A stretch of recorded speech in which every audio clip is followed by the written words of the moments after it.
Il faut que tu prophétises encore sur un grand nombre de peuples et de nations et de langues et de rois.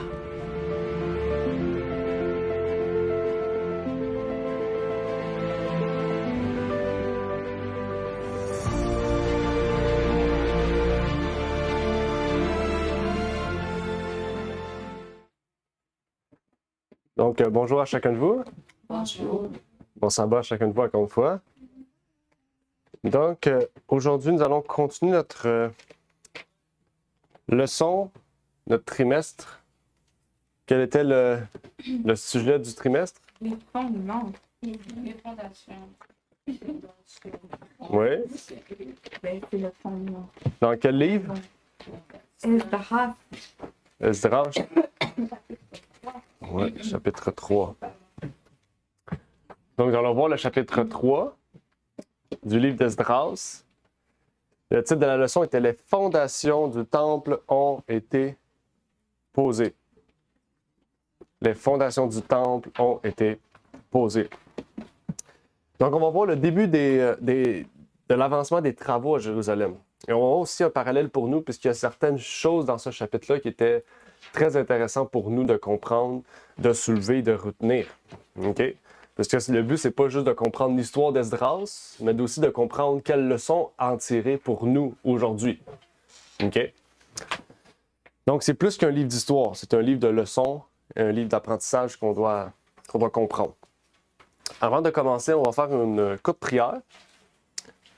Vraiment se mettre dans l'environnement d'études, de révision.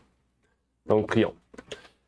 Notre Père qui est aux cieux, nous aimerions te remercier pour l'opportunité que tu nous permets aujourd'hui d'être réunis, Seigneur, dans ce lieu, pour fraterniser, discuter, partager ensemble, Seigneur.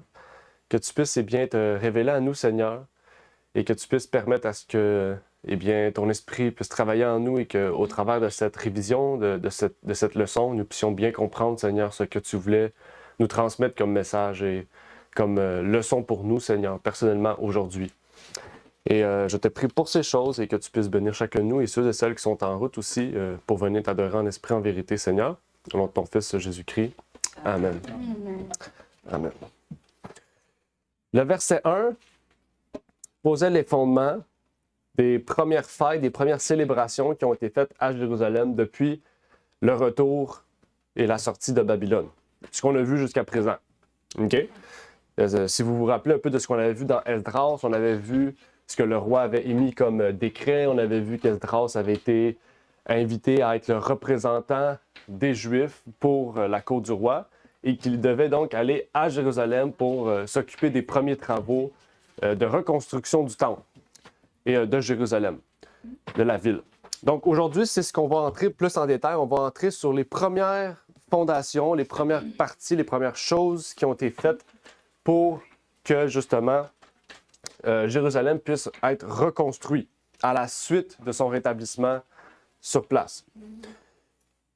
Au verset 1, on nous dit, le 7e mois, Esdras 3, verset 1, le 7e mois approchant et les enfants d'Israël étant dans leur ville, le peuple s'assembla à Jérusalem comme un seul homme. Ici, c'est quelque chose d'intéressant que déjà on peut soulever. Déjà de 1, le 7e mois approche. Ça nous fait penser déjà aux fêtes importantes qui se déroulaient à Jérusalem, mais là, on se dit qu'il n'y a pas de temple. Okay? Il n'y a rien en ce moment-là. Okay? Ça ne fait pas 10 ans ou 40 ans. Ça fait quelques mois, peut-être une année max, qui sont déjà déplacés. Et là, ils se préparent aux premières fêtes. Okay? Depuis l'annonce du roi, ils commencent leur première fête. Et ici, c'est quelque chose d'intéressant. Ça dit « Le peuple s'assembla à Jérusalem comme un seul homme ». Personnellement, quand j'ai lu ça, j'ai vu qu'il y avait quelque chose à comprendre ici. Okay? Parce qu'on ne dit pas le peuple s'assembla ici comme un seul homme dans chaque tribu ou comme un seul homme par famille ou etc. Ça dit un seul homme en parlant d'une nation. À ce moment-là, on se remet dans le contexte, on parle de 40 000 individus. On avait parlé de ça dernièrement. Hein? Il y a plus de 40 000 individus qui sont ici décrits comme un seul homme. OK? Qu'est-ce que ça pourrait dire? Qu'est-ce que ça veut dire ici, marcher comme un seul homme? Qu'est-ce que le peuple... Dans quel sens qu'ils formaient un seul homme? Parce qu'on sait que physiquement, ils étaient 40 000. Donc, qu'est-ce que ça veut dire ici? Qu'ils étaient comme un seul homme.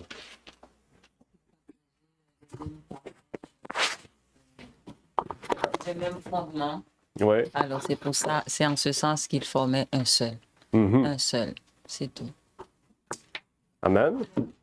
Pensez au passage dans Corinthiens. Les membres d'un seul corps, c'est comme ils ont une unification.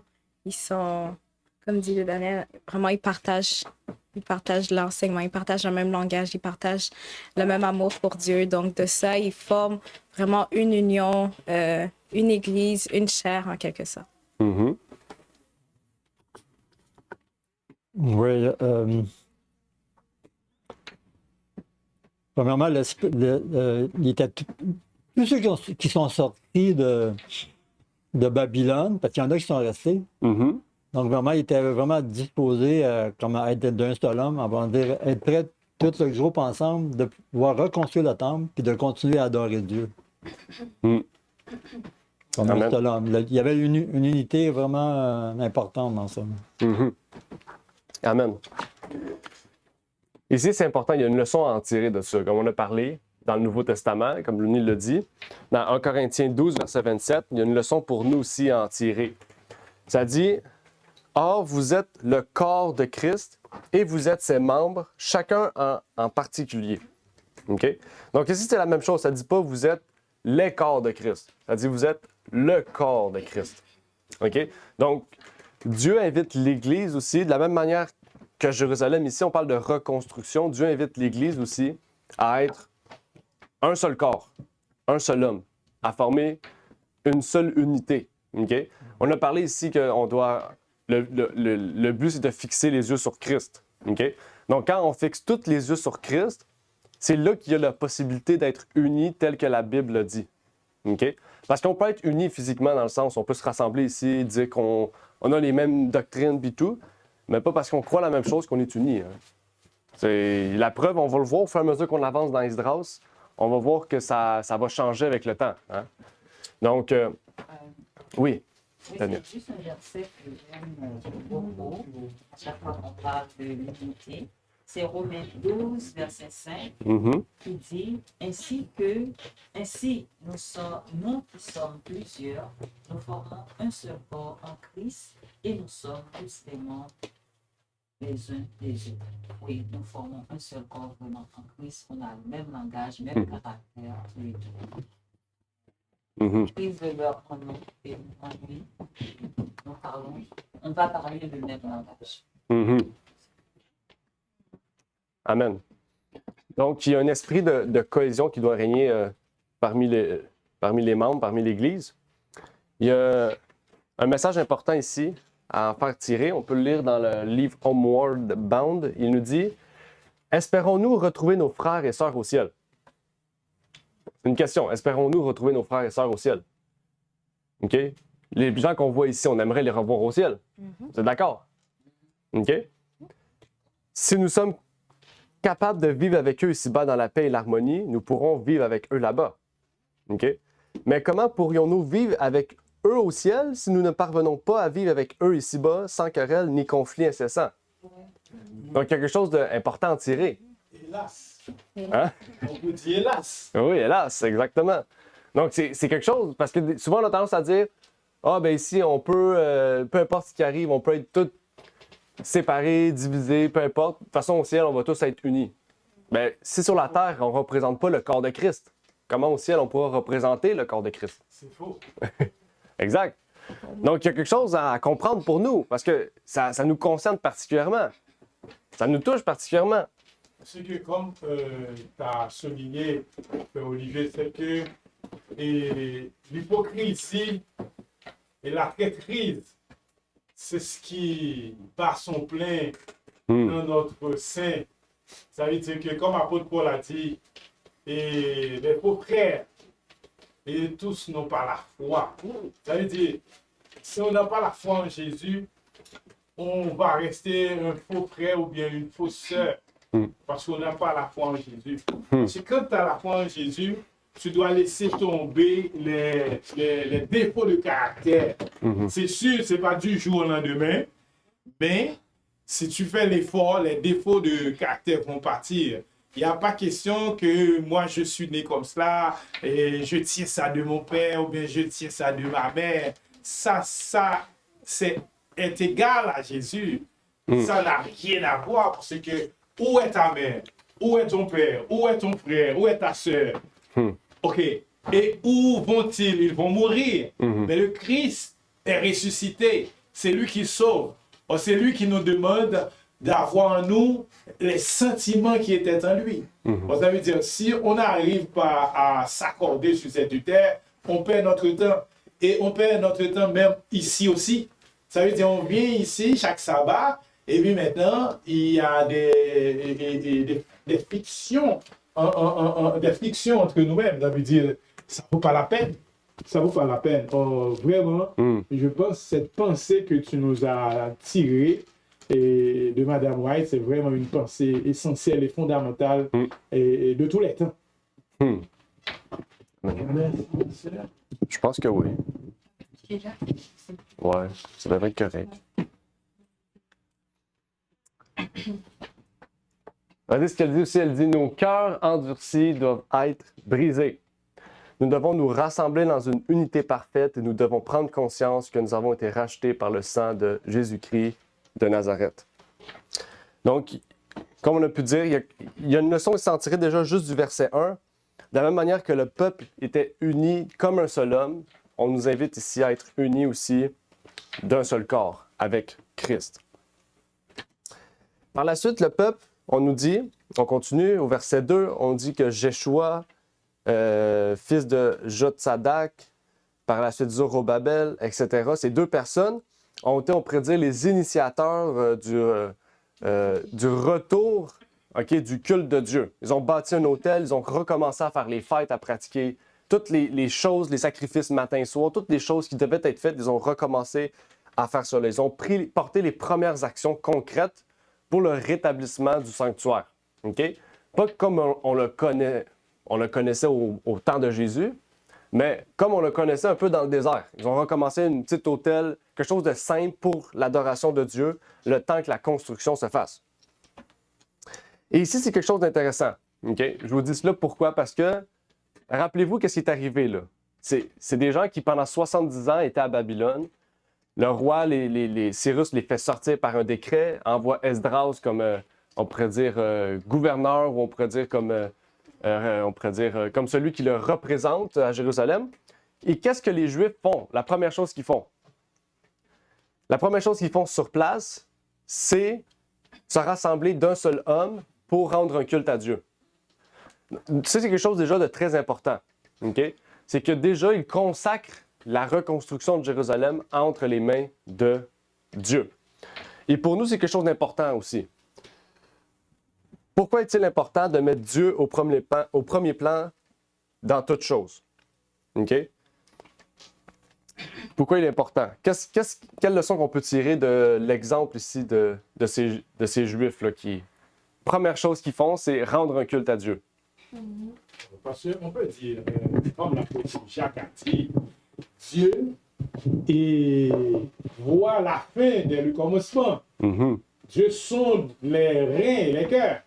Ça veut dire que en tant que chrétien, les païens, les gentils peuvent agir de leur façon, mais nous, en tant que chrétiens, nous savons que notre Dieu, c'est lui qui tient toutes les choses.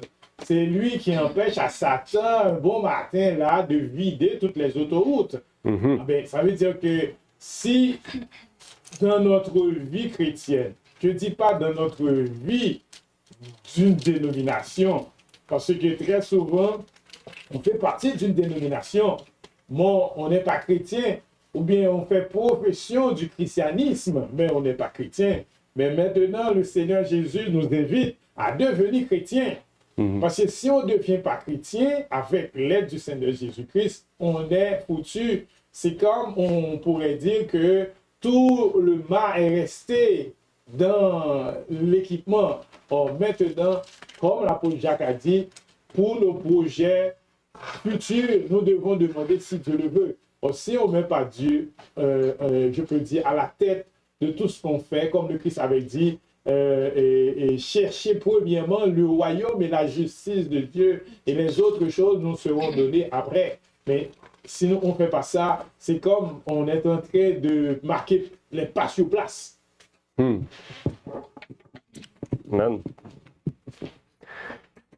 Il y a une leçon importante à en tirer ici. On voit que avant d'avoir débuté même un chemin, un bâtiment quelconque, ils ont construit un autel à Dieu.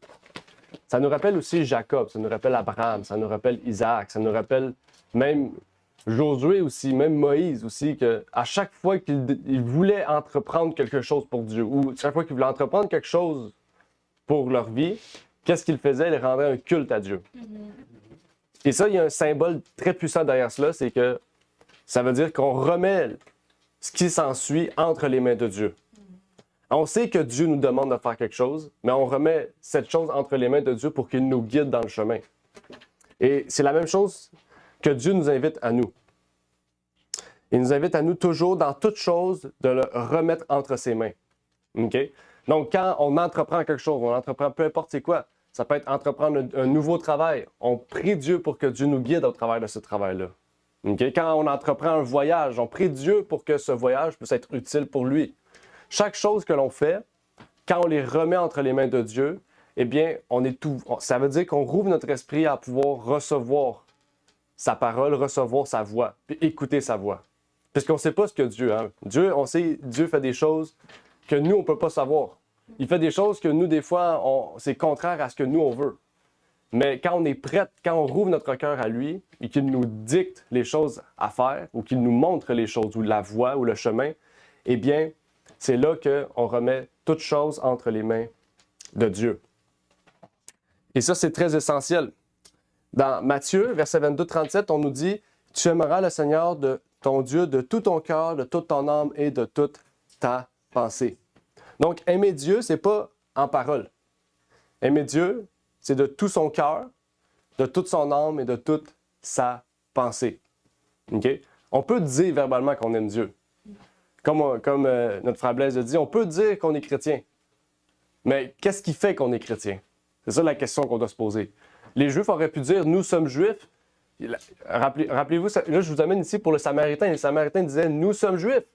Puis les Juifs disaient « Qu'est-ce qui prouve que tu es Juif? » La même chose quand ils ont quitté Babylone. Il y a des gens qui disaient « Juifs ». Qu'est-ce qui prouvait qu'ils étaient Juifs? C'est qu'ils avaient leur acte de naissance. C'est la même chose avec Dieu. Qu'est-ce qui prouve que tu es chrétien? Okay? C'est la même chose qu'on doit se poser comme question.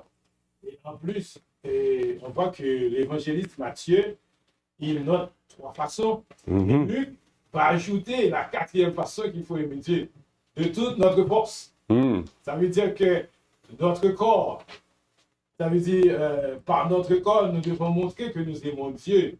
Nous ne devons pas faire tout ce qu'on veut avec son corps, comme il y a des gens qui disent « Et mon corps est pour moi, je fais ce que je veux. » Et pourtant non, parce que notre force vient de notre corps.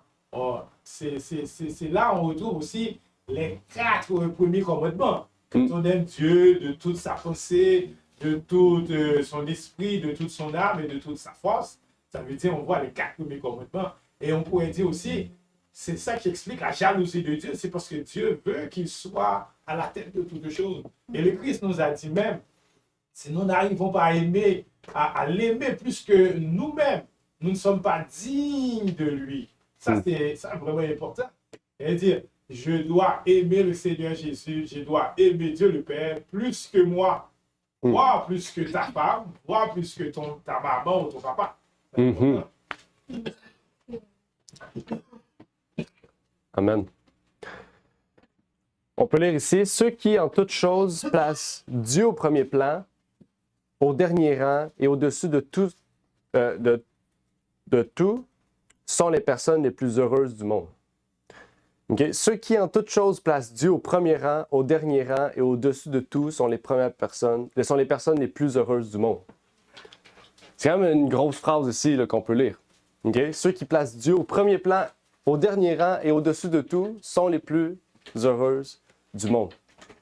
Donc, c'est quand même une grande leçon ici qu'on voit par comment les Juifs font. Les Juifs ont mis à ce moment-là Dieu au premier plan et tout au long de leurs travaux, ils ont mis Dieu au premier plan. Okay? Parce qu'ils auraient pu aussi accepter les Samaritains. Ils auraient pu accepter plein de choses pendant la construction. Mais s'ils auraient fait ça, qu'est-ce qu'ils auraient accepté? OK? Est-ce que ça aurait été la volonté de Dieu ou la volonté des hommes? Pour peut-être avoir plus d'argent, peut-être plus d'aide. Mais des fois, Dieu nous fait passer par des places plus difficiles ou des choix difficiles, des décisions qui peut-être vont venir détruire des choses, mais dans le but de continuer notre sanctification. Du verset 4 à 7, on parle ici de différents sacrifices que les Juifs ont mis en place. Verset 4 à 7, OK, je ne vais pas relire puisqu'on était censé l'avoir déjà lu, mais verset 4 à 7, on parle de la fête des tabernacles, on parle de différentes fêtes, de différentes choses qui ont été remises en place, des fêtes, des rituels qui étaient faits dans le premier sanctuaire de Salomon qui va être restauré ensuite, comme le deuxième temple, qui est celui de l'époque du Christ. Et qu'est-ce qu'on peut tirer de cela aussi? Parce qu'on voit que les Juifs ici, ils ont fait un autel, ils ont rendu un culte à Dieu. Mais ils n'ont pas juste fait ça. Qu'est-ce qu'ils ont fait? Ils ont rétabli les services sacrificiels. Ils ont rétabli des services d'holocauste, des services de fêtes, de rituels, etc. Qu'est-ce qu'on peut tirer de cela pour nous aujourd'hui? Là, ici, je vous amène à faire une allusion avec le sanctuaire. Okay? Comme on sait que le sanctuaire terrestre, aujourd'hui, il représente le sanctuaire céleste. Qu'est-ce qu'on peut tirer de cela? On vient de voir que rendre un culte à Dieu avant toute chose est utile. Okay? Est utile pour permettre à ce que ce qui s'ensuit, par exemple ici, c'était on consacre la reconstruction de Jérusalem à Dieu en lui donnant un culte. Qu'est-ce qui s'ensuit? Il s'ensuit le rétablissement du sanctuaire, rituel, etc. Et moi, j'ai trouvé là-dedans aussi, c'est parce que la promesse qui a été faite à Adam et Ève n'était pas encore accomplie. Mm-hmm. Parce que le Christ devait venir. Mm-hmm. On avait dit arrêter à cause de l'exil ou bien de ce temps de servitude voulu par Dieu à Babylone. Si après, sous la dictée de Dieu, et Cyrus a accepté de faire retourner le peuple, donc si le peuple ne considère pas le sacrifice, ça veut dire c'est comme l'agneau était déjà venu, mais l'agneau n'était pas encore venu. Mm-hmm. Ça veut dire il faut que ça continue. Mais maintenant, l'agneau est venu, maintenant on doit cesser ces genres de sacrifices.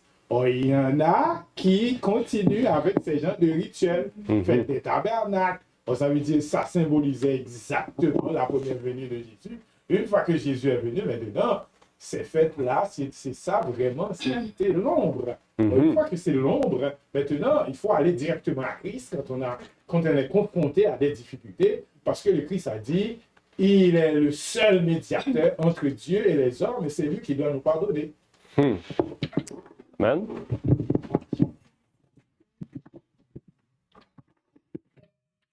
Ce que j'ai à dire, c'est pour répondre à la question, qu'est-ce que ces sacrifices ou ces rituels sont pour nous aujourd'hui, comment on peut l'appliquer? En fait, on a appris dans la leçon, comme ça. C'est trop proche. Hein? Trop proche. C'est trop proche? C'était Okay. devant ça. Okay. Je vais mettre comme ça. Donc, on a vu dans la leçon qu'il y avait le sacrifice continuel. Le sacrifice continuel, en fait, c'était vraiment un agneau de 1 an qui était sacrifié le matin et le soir. Et comme autre rituel, qu'est-ce qu'on avait vu? C'était aussi un sacrifice qui était fait par volontaire ou par, j'ai perdu le terme, mais pour de bénédiction. Et on a vu aussi un troisième qui était fait, ça c'était vraiment un peu plus comme spécifique, c'était vraiment une fois l'an que c'était la fête des sacrifices, la fête des expiations. Mais le premier, le service continuel, comment on peut l'appliquer dans notre vie, c'est que, en fait, chaque matin, chaque soir, on doit apporter, en fait, notre sacrifice, notre cœur à Dieu. On doit monter un autel à l'Éternel. Et comment on peut appliquer le sacrifice par circonscription, désolé. C'est vraiment comme pour les bénédictions qui sont pour monter à l'Éternel nos prières, pour monter les bénédictions à l'Éternel, pour lui remercier pour ce qu'il a, par exemple, le travail qu'il nous a permis d'avoir, ou une bénédiction qu'on aimerait en fait monter à l'Éternel. Puis la fête des expiations qui est faite vraiment une fois l'an. En fait, c'est Jésus-Christ qui est entré dans le lieu très saint. En ce moment, on vit dans un moment que quand le sacrificateur rentrait dans le lieu très saint, tout le peuple devait s'humilier. Il devait vraiment comme je pourrais dire se déchirer et vraiment s'abaisser et voir s'il y avait vraiment comme un péché qui était resté. Donc en ce moment, on vit dans ce moment que en fait, Jésus-Christ, le souverain sacrificateur, est en ce moment dans le lieu très saint. Donc on doit aussi, chaque jour de notre vie, en fait, s'humilier à Dieu. Et c'est vraiment comme ça qu'on peut, je pourrais dire, l'appliquer dans notre temps. Parce que c'est des sacrifices qu'on n'a plus besoin de faire ou qu'on n'a pas besoin d'apporter un agneau parce que Jésus-Christ est notre agneau. Mais il y a en fait une application type et antitype qu'on peut appliquer aujourd'hui pour notre temps parce qu'on doit vraiment, comme je pourrais dire, apporter nos prières et vraiment apporter comme une sainte consécration à l'Éternel. Parce qu'il est le même hier, aujourd'hui et éternellement. Amen. On vient de terminer le trimestre aux Romains. Vous vous rappelez de ce trimestre qu'on avait de faire quasiment 1 an là, sur Romains? Qu'est-ce que le livre de Romains disait en lien avec les sacrifices? On va se présenter comme un sacrifice vivant. Exact. Exact. Je vous dis ça parce que c'est exactement ça. Okay? Quand on rend un culte à Dieu, okay, le culte, il comprend quoi? Un sacrifice. Il y a toujours un sacrifice dans un culte. Okay? Et c'est quelque chose d'important à comprendre ici. C'est que la différence, c'est qu'avant, c'était sous forme de loi et d'obligation. Tandis que Dieu ici nous invite volontairement à venir à lui. Okay? Romains 12, verset 1, ça dit « Je vous exhorte donc, frères, par les compassions de Dieu, à offrir vos corps en sacrifice vivant, saint, agréable à Dieu. C'est votre culte raisonnable. » Ici, on a la même structure d'un culte. Je ne sais pas si vous comprenez. Okay? La même structure qu'on retrouve dans Esdras. On parle d'un culte et on parle d'un sacrifice. C'est la même chose. Quand il y a un culte, il y a un sacrifice. Okay? Donc, c'est la même chose. Même le culte du matin et du soir, entre les deux soirs, comme on retrouve dans l'Ancien Testament, c'est le culte du matin et du soir qu'on fait chaque matin. Quand on prend le matin avec Dieu, on verse un culte à Dieu, c'est un moment de sacrifice qu'on offre à Dieu.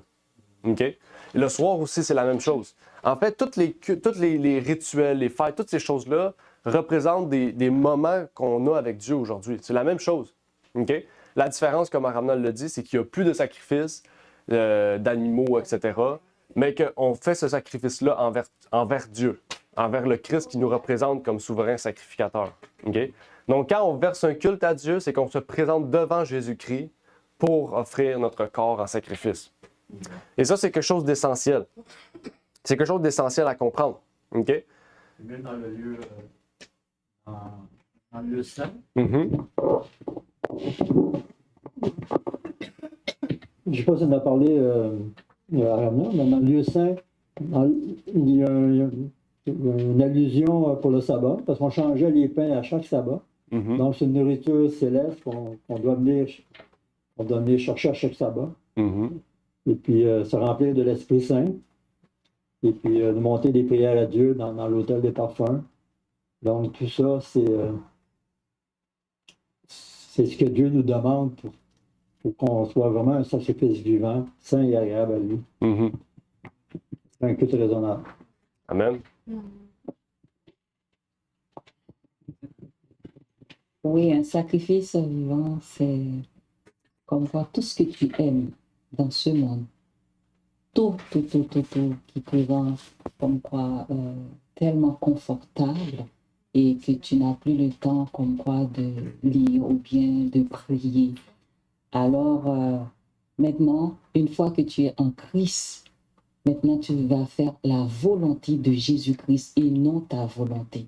Ce n'est pas ta propre volonté maintenant qui compte, c'est la volonté de Jésus-Christ. Mais la volonté de Jésus-Christ, le moi est crucifié. Ta tête, c'est comme, tu n'existes pas. Maintenant, c'est Christ qui vit en toi. Le fait que Christ vit en toi, vous suivez Christ, qu'est-ce qu'il a dit? Renoncez à toi-même. renoncer à toi-même, prends ta croix et viens, suis-moi. Ce moi qui est toujours confortable, ce moi que tu satisfais toujours. Lucifer, c'est ce qui lui est arrivé dans le ciel. Comme quoi, à un moment donné, Dieu l'a chassé.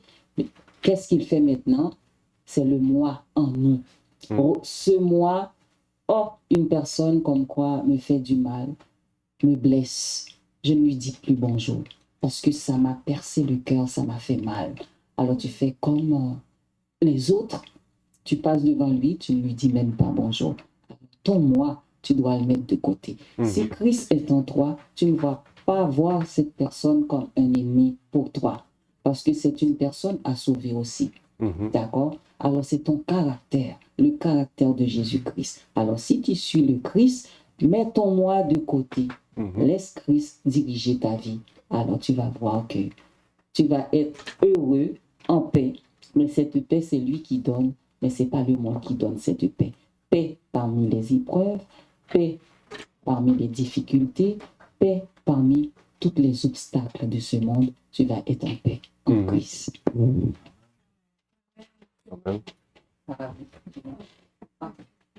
C'est bon?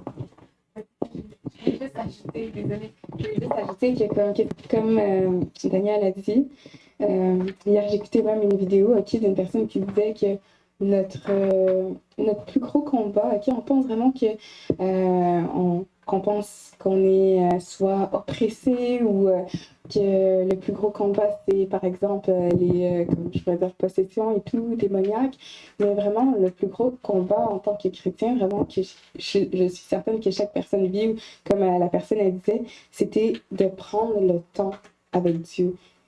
C'est vraiment prendre le temps qui est vraiment important et qu'on oublie ou peut-être qu'on dit faut vite que je fasse ça ou faut vite, mais non, c'est vraiment prendre le temps avec Dieu.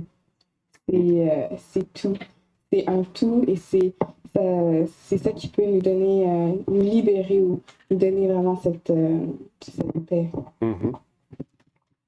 Oui, dernier. Il faut avancer après. Dieu donne à chacun de nous 24 heures. Demain ne t'appartient pas. Alors, qu'est-ce que tu vas faire aujourd'hui pour lui? Pour lui plaire? Des fois, on a tendance à mettre nos inquiétudes de lendemain, d'un mois sur nos dos. Pourtant, Dieu te donne un seul jour aujourd'hui. Alors, gérer cette journée-là pour la gloire de Dieu. Amen. Dans Patriarches et Prophètes, on peut y lire: quand plus tard les Juifs en exil adressaient leurs prières au Dieu d'Israël, ils tournaient à ce moment-là leur visage vers Jérusalem. Les chrétiens doivent trouver là l'exemple du culte de famille du matin et du soir. C'est une répétition machinale de dévotion exempte de tout esprit d'adoration déplaît au Seigneur. Ils voient en revanche avec plaisir ceux qui l'aiment s'incliner matin et soir pour lui demander le pardon de leurs péchés et réclamer les bénédictions dont ils ont besoin. Donc, on voit ici l'essentiel du sanctuaire ici, du culte ici qu'on voit, à laquelle nous sommes invités. Dans le même chapitre, on nous partageait aussi un peu plus loin, avec le temps, un peu plus tard, et ça dit, et la seconde année depuis leur arrivée à la maison de Dieu à Jérusalem, au second mois, on continue au verset 8, on nous partage ici le début des travaux de construction. Vraiment, quand on parle du début des travaux, on parle du début des fondations, de la structure. OK? Encore une fois, on voit que cela n'aurait pas pu se faire sans un seul corps. Ça dit encore, hein? Verset 9, et Jéshua assistait avec ses fils et ses frères et Calmiel avec ses fils enfants de Juda comme un seul homme pour diriger ceux qui faisaient l'ouvrage de la maison de Dieu. Encore une fois, on nous réitère ici qu'ils étaient un seul homme. OK? Donc, c'est quelque chose d'important ici. Parce que, ici, je veux encore faire une allusion, ici, on parle de la construction du temple, OK? Qui marchait sur la base d'un seul homme. Maintenant, comment l'Église pourrait-elle se construire? Là, je dis, on fait un lien. On a parlé du temple ici qui se construisait d'un seul homme. Comment l'Église peut se construire? Si on est tous unis. Si on est tous unis ou si on passe par un seul homme. On voit la différence? Exact. C'est ça la différence, c'est qu'aujourd'hui, on construit l'Église sur la base d'un seul homme. Tandis que Jérusalem s'est construit sur la base d'un seul groupe d'hommes qui formait un. Je ne sais pas si on comprend la différence. OK? Aujourd'hui, on s'attend à ce que les pasteurs de l'Église construisent l'Église. Tandis que Jérusalem, c'est pas construit parce que Joshua puis parce que Zorobabel était là. Non. Et c'est construit parce que tout le monde était là et formait un seul corps. Un seul homme. Je sais pas si on comprend la différence. C'est ça aussi. Oui. Le peuple, ça semble là. Exact. C'est le peuple. Oui. Le messager le dit souvent, hein? Elle dit l'union fait la force. OK? Sans union, il n'y a pas de force. OK? Donc, même si on aurait le meilleur pasteur devant nous, s'il n'y a pas d'union, il n'y aura pas plus de force. OK? Il faut que tout le monde ensemble puisse collaborer ensemble, travailler ensemble. Et cela va permettre de mettre Dieu au centre. Il faut toujours garder Dieu au centre, Christ à la tête, un corps uni. Et cela va permettre d'agrandir l'Église. Ça dit ainsi, les Églises étaient affermies dans la foi. Ça ne dit pas ici ainsi, Pierre était affermi dans la foi et elle croissait en nombre de jour en jour. Non, ça dit les Églises étaient affermies dans la foi. OK? Les Églises, c'est-à-dire les gens ensemble, étaient affermis dans la foi et c'est cet affermissement dans la foi qui permettait à l'Église de grandir de jour en jour. Donc, c'est des encouragements ici qu'on doit voir à travers le livre d'Esdras et à travers le livre des Actes ici. C'est que c'est l'unité qui fait la force de l'Église et qui fait sa croissance spirituelle, mais aussi sa croissance de nombre. OK? C'est important. En plus, Olivier, c'est que, je peux dire de plus, c'est que tout cela n'est possible qu'avec l'aide du Seigneur Jésus. Mhm. Ouais. Parce que Satan ne va jamais nous laisser de nous unir. Jamais. C'est-à-dire, la bataille est vraiment féroce. Mhm. C'est-à-dire, cette unité, cette union, c'est en Jésus. Si on se remet à Jésus, Mhm. si vraiment on est sincère, on est vrai, on est authentique en Jésus, Jésus va nous donner la victoire. Parce qu'il ne faut jamais oublier, tous ceux qui veulent vivre pieusement Jésus-Christ seront persécutés. Bon, ça veut dire que c'est le signe, quand tu es persécuté, c'est le signe que tu t'approches de Jésus et à ce moment-là, tu dois approcher davantage. Tu dois entrer dans le sein de Jésus. Et en plus aussi, on voit aussi dans la même leçon, ils mettaient ensemble de l'argent. Ils faisaient des dons d'argent aux tailleurs de pierre et aux charpentiers. Ça veut dire que l'assemblée ou bien l'église, parce que l'église peut être 2 ou 3, comme le Christ a dit, là où 2 ou 3 s'assemblent en mon nom, je suis au milieu d'eux. Ça veut dire c'est avec ce qu'on a et ce qu'on peut donner que cette assemblée-là, cette église-là va avancer. Parce que le Christ a dit, on ne vit pas seulement de pain, mais de toute parole qui sort de la bouche de Dieu. Mais c'est comme si, on pourrait dire aussi, on ne vit pas seulement de la parole de Dieu, mais on vit du pain aussi. Parce que c'est comme une équation. C'est comme on peut dire, l'homme, c'est pain plus parole égale pain plus parole. L'homme n'est pas égal à pain, parce que c'est une différence. L'homme n'est pas égal à la parole, c'est une différence, car le grand mathématicien nous a déjà dit, pour que l'homme continue à exister, il faut associer pain et parole. Amen. Dans les Actes, il dit que le Seigneur ajoutait chaque jour ceux qui étaient sauvés. Exact, c'est le Seigneur qui ajoute. Ouais. On peut lire, lorsque le Saint-Esprit dirigera l'esprit des membres de notre Église, on constatera dans nos églises un niveau bien plus élevé dans la parole, dans le ministère et dans la spiritualité que ce que l'on observe actuellement. Les membres de l'Église seront rafraîchis par l'eau de la vie et les ouvriers travaillant sous une seule tête, à savoir le Christ, révéleront leur maître en esprit, en parole et en acte et s'encourageront mutuellement à aller de l'avant dans la grande œuvre finale à laquelle nous nous employons. On assistera à un essor salutaire de l'unité et de l'amour qui rendra témoignage au monde que Dieu a envoyé son Fils mourir pour la rédemption des pécheurs. La vérité divine sera exaltée et à mesure qu'elle resplendira comme une lampe qui brûle, nous la comprendrons de plus en plus clairement. Donc ici, on voit encore un encouragement à l'unité. On voit ici un encouragement à s'unir. On voit ici un encouragement à garder Christ à la tête. C'est-à-dire, à savoir le Christ, révéleront leur maître en esprit, en parole et en acte et s'encourageront mutuellement à aller de l'avant. OK? Donc, c'est ce que ça fait l'unité. Ça fait que, en fait, on grandit tous ensemble, on grandit tous individuellement et spirituellement, mais ensemble, on permet aussi à ce que l'Église grandisse physiquement, c'est-à-dire en nombre. OK? Parce que c'est Christ qui ajoute à l'Église. Ça ne sera plus « Ah, moi, j'ai ajouté 10 personnes, moi, j'ai ajouté 15 personnes. » Ça va être « Christ a ajouté 10 personnes, Christ a ajouté 15 personnes. » Il n'y a plus de moi qui fait ça, puis « Ah, ben si j'ai fait ça, je mérite plus. » Non, c'est Christ qui ajoute, c'est Christ qui choisit. C'est plus nous, là, individuellement, on est nous ensemble. OK? Et c'est intéressant parce que dans le chapitre 3 d'Esdras aussi, on nous parlait des personnes âgées. On disait qu'il y avait des personnes âgées qui étaient là et qui pleuraient. OK? Qui pleuraient.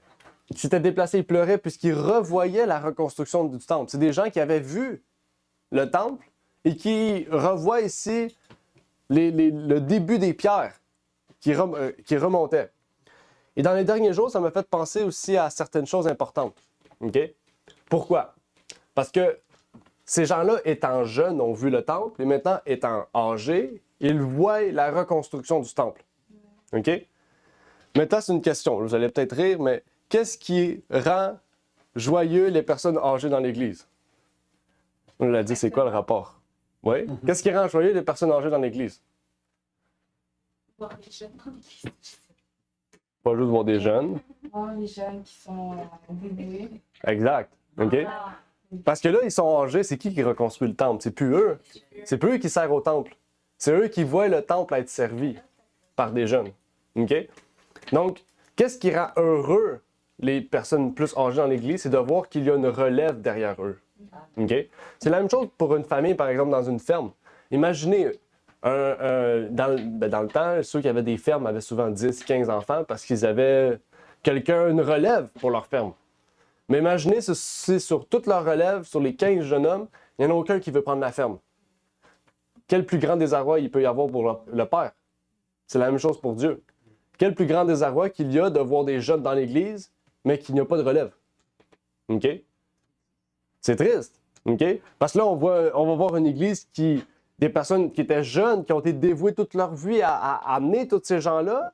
Puis quand ils sont âgés, eux, ils disent, ben, j'ai laissé quelque chose. Puis qu'est-ce qu'ils laissent? Mais les gens ne le prennent pas. OK? Ben, ça ne veut pas dire qu'ils ont mal fait leur travail. Des fois, ils ont fait super bien leur travail. Mais c'est que les gens dans l'Église ne sont pas dévoués à comprendre, à respecter, puis à avancer. OK?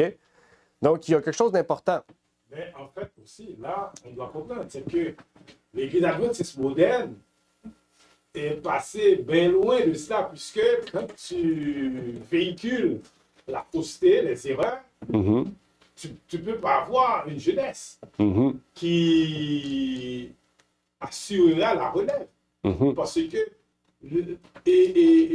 la jeunesse doit voir, doit lire, doit étudier, doit comprendre. Mais quand la jeunesse n'a rien à étudier, tout ce que la jeunesse actuellement de l'Église adventiste moderne étudie est vide de sens. Hein? Tu ne comprends même pas, même le questionnaire que tu lis, là, il n'y a rien de concret là-dedans. Ça veut dire, c'est en ce sens que le roi David a dit aussi dans le psaume 127, comme si, quand il dit que voici les enfants sont un héritage de l'Éternel, le fruit des entrailles est une récompense. Et là, il dit, heureux l'homme qui en a rempli son carquois. C'est comme si la jeunesse aussi représente des enfants pour les personnes âgées.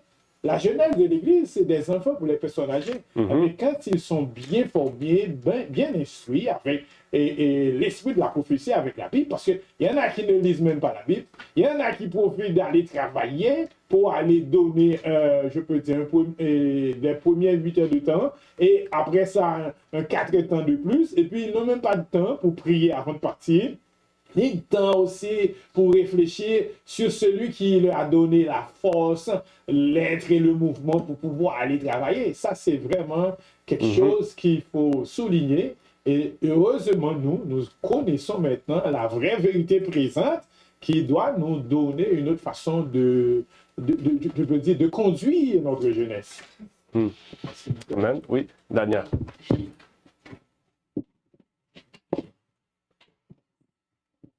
De nos jours, il y a plein de distractions dans ce monde. Mhm. Et Satan, qu'est-ce qu'il fait? Il accapare les jeunes. Parce qu'il y a beaucoup de distractions. Ce sont des jeunes, vous savez. Alors, ils se laissent attirer par tous ces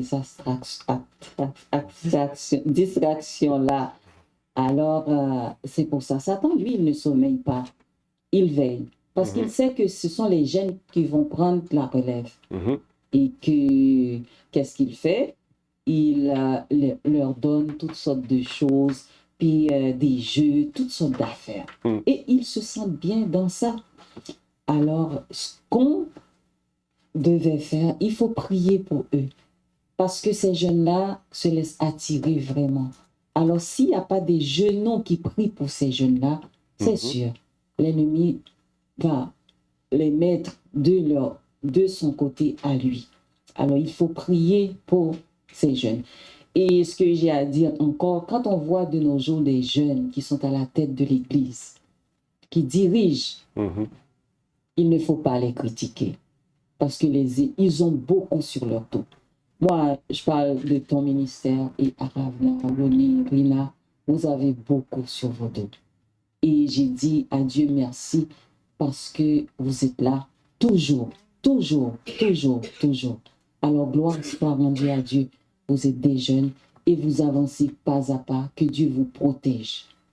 Au lieu de vous critiquer, mais il faut se mettre à genoux pour prier pour ces jeunes. Toujours, toujours, toujours. Parce que l'ennemi les attaque souvent. Souvent, souvent, souvent. Mais c'est à nous de prier pour eux afin que l'œuvre puisse avancer.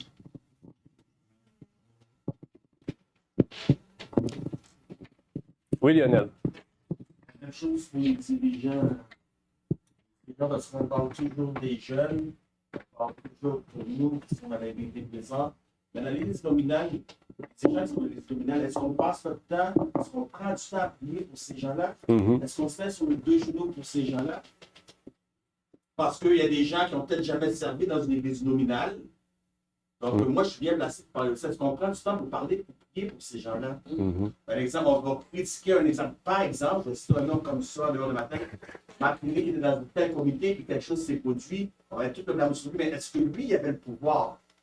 À lui tout seul, c'était un comité, ça s'est passé par vote. Alors, on va mettre tous les gens dans le même paquet. Est-ce qu'on prend le temps de prier pour ces gens-là? C'est pas juste pour les jeunes, là. Mais c'est ce qu'on prend le temps de prier pour ces gens-là. Nous autres, on a connu une vérité, on l'a acceptée, mais si quelqu'un ne nous l'avait pas donné, peut-être quelqu'un peut leur donner cette vérité-là, ça peut leur arriver un jour. Qui aurait pensé, par exemple, que Daniel Messa n'aurait pas embrassé le mouvement du soir éclipse si quelqu'un ne lui avait pas donné le message.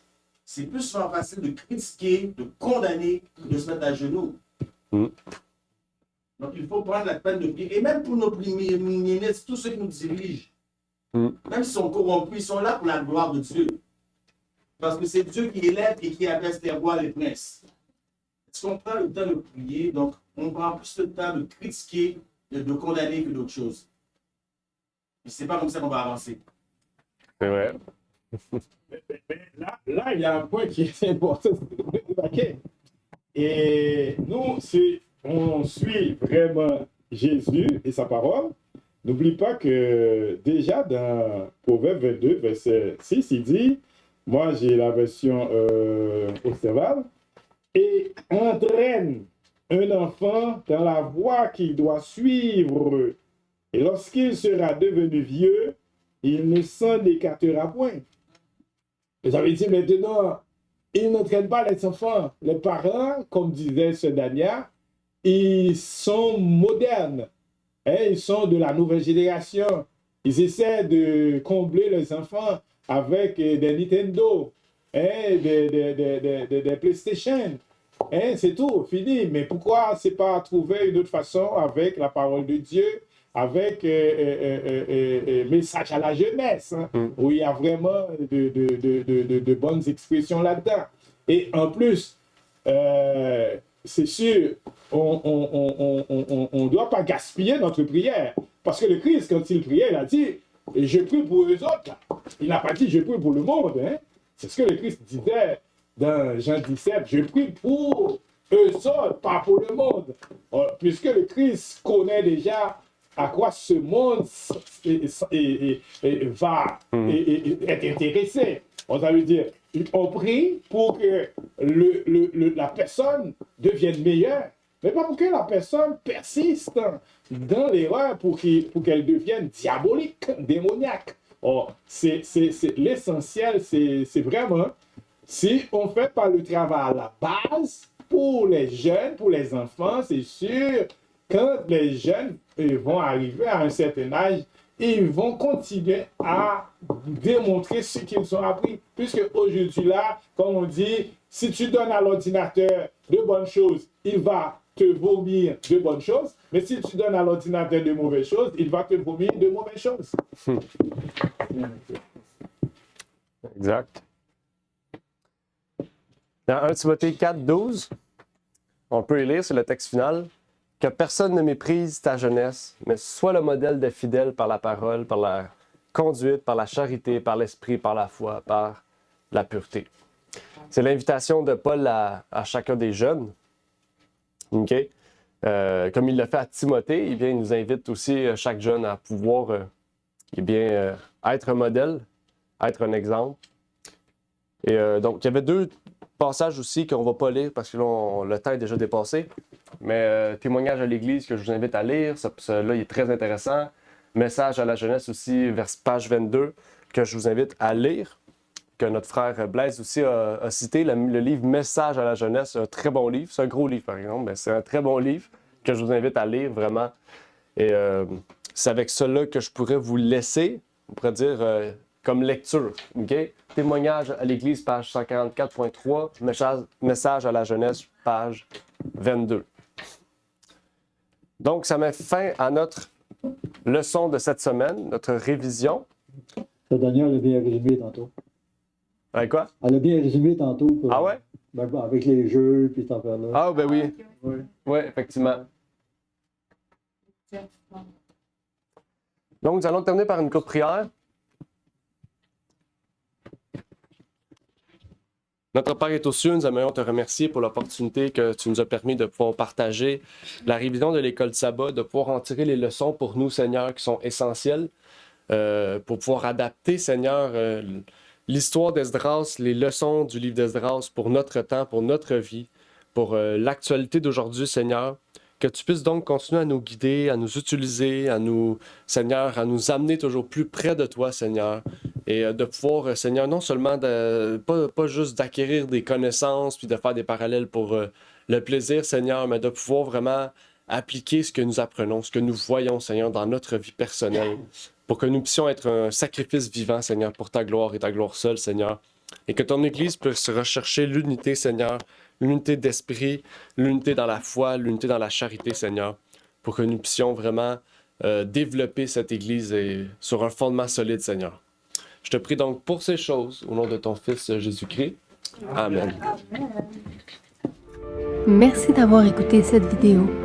Si vous désirez rejoindre l'œuvre au Québec, veuillez nous contacter par email à asjh1889 de Terrebonne @gmail.com